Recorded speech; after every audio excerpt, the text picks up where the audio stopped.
Ce soir, nous vous emmenons aux Zanskar en Inde.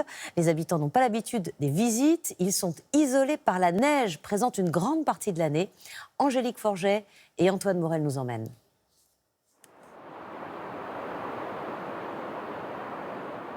Au cœur de l'Himalaya indien, voici l'une des régions les plus enclavées de la planète.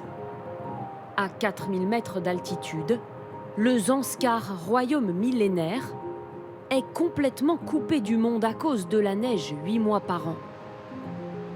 Un territoire de rivières et de vallées escarpées que le monde moderne a oublié.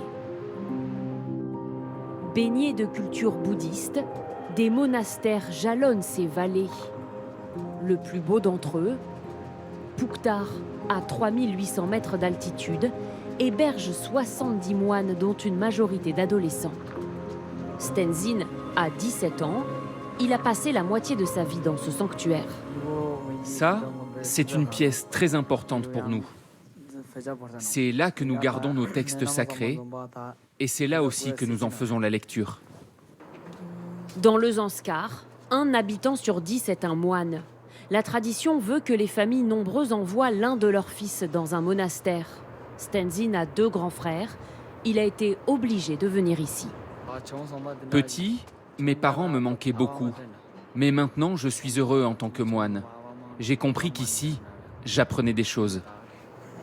Surnommé le Petit Tibet pour son décor mystique, le Zanskar n'est peuplé que de 13 000 habitants. Loin de tout, ils sont particulièrement occupés à cette période de l'année. Viens par ici. Là, on n'a pas arrosé encore. Tous ces étés, Tenzin les consacre à la culture de la terre. Ce matin-là, avec sa mère et sa fille, elle entretient son champ de petits pois. Les légumes qui poussent ici serviront de provision pour l'hiver et seront leur seul moyen de subsistance. Si on ne s'en occupe pas maintenant, on n'aura rien cet hiver. Ici, la saison froide est très dure et on est complètement isolé. Il n'y a plus de route et nous n'avons plus de moyens de communication avec l'extérieur. Il neige pendant 4 mois, donc on mangera en hiver ce qu'on cultive maintenant.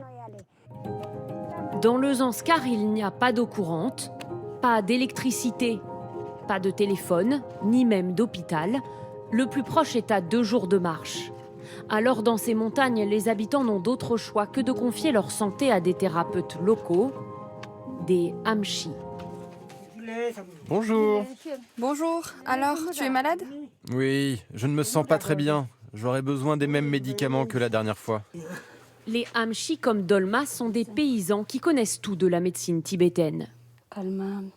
Je vais te préparer ton médicament. Une médecine naturelle à base de plantes. Sans hôpitaux ni vrais médecins, Dolma s'en remet surtout aux divinités. Je prie tout le temps pour que personne ne tombe malade. S'il se passe quelque chose de grave ici en hiver, je ne peux rien faire. On est loin de tout. Les chances de sauver le patient sont alors très faibles. Le Zanskar, éloigné de tout, est aussi préservé des touristes. Rares sont les visiteurs à s'aventurer sur ces terres d'altitude. À bord de ce 4x4 pendant 2 semaines, ce couple originaire de New Delhi va rouler complètement seul. À 4000 mètres, c'est le voyage d'une vie, mais il se mérite. Même si je suis très fatiguée, qu'on manque d'oxygène, que j'ai des maux de tête, des nausées, des difficultés à respirer, malgré tout cela, ce voyage vaut le coup. Intact et immaculé, le Zanskar tire son nom de cette rivière qui le traverse. Sur les flancs de ces montagnes règne l'animal emblématique de l'Himalaya. Les yaks sont ici par milliers. Cette femme traite leur lait 2 fois par jour. Un travail particulièrement éprouvant en hiver et un mode de vie qui se perd. La jeune génération fuit ces rudes conditions. Les jeunes ne veulent plus faire ce travail difficile. Ils veulent se reposer et faire quelque chose de tranquille. Mais je les comprends, moi. Je ne voudrais pas que ma fille fasse ça.